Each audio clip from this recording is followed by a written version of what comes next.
Mum was born, you were born in Suva, eh, Mum? Yeah. And then Dad, Alfano's from Taranaki. What I do really love about Fijian culture is like a lot of our traditions, it's all around inclusivity, celebration, and yeah, just like really not taking yourself too seriously. And that's like where I get, you know, the side of me that mucks around all the time and, you know, is a little bit cheeky.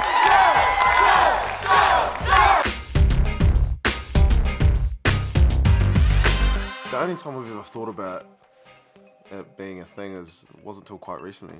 My cousin, she never liked the term half-caste because she felt like it diluted what each part of her culture meant to her. And then I literally had never thought about it until then, and I was like, I actually feel the same, because I mean, I say I'm half Maori, half Fijian, but I actually feel full both. That was one of my best mates back in school, and he's like, oh, yo, can we get a shout out? And I was like, no. Oh, you're so mean. I think the whole cultural value, that became more important to me when I had children, because I didn't want them to feel less than.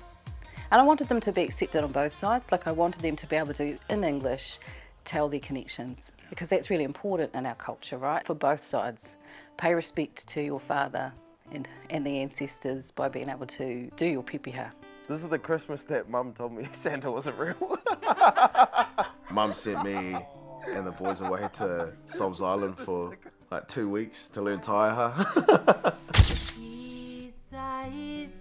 They always try to surround ourselves when there was an opportunity, but they never really forced us into it, which some people might say is bad because, yeah, we didn't learn the language. You know, we don't know as much as a lot of people, but the biggest part of our life that we're all proud of is our culture.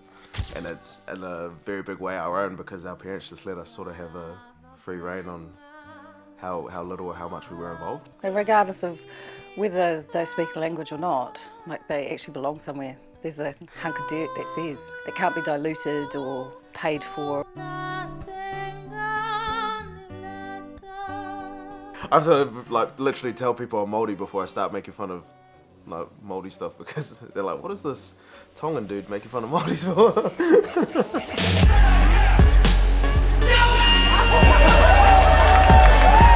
It comes just as much from within the community as it does from outside. So a lot of those kinds of conversations were actually coming from people that were also, you know, either Fijian or Māori, and you know, like, you're plastic and you're pretty much just a white dude in a brown body. It's funny, like, the people joke around about it, but I still think about it to this day, and it definitely still hurts a part of it.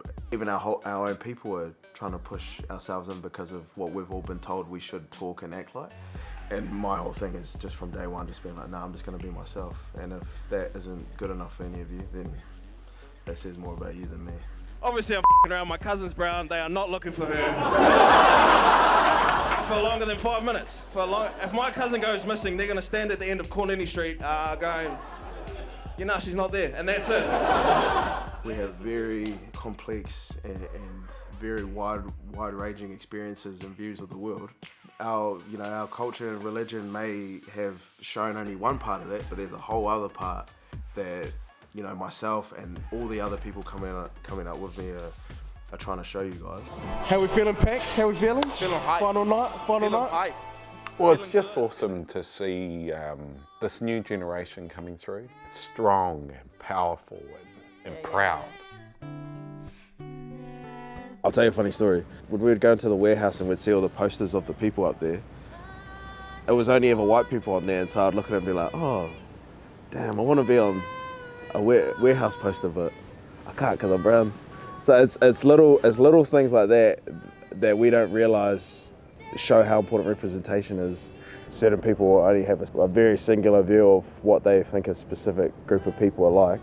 That comes from lack of representation and lack of diversity, and, you know, lack of nuance in that diversity. So that's also why I think it's important, because it sort of educates ignorance. Mum's unreal at making lasagna, and Yes, she actually is. first time it's on TV, it's I may not look like what a Fijian or a Māori looked like, acted like, did way back in the day, but I'm gonna be what a Fijian Māori can look like and can do in 2020 and beyond. Whether it's traditional, whether anybody else resonates with it, it doesn't matter, because at the end of the day, my identity is me, and I'm just gonna be who I am.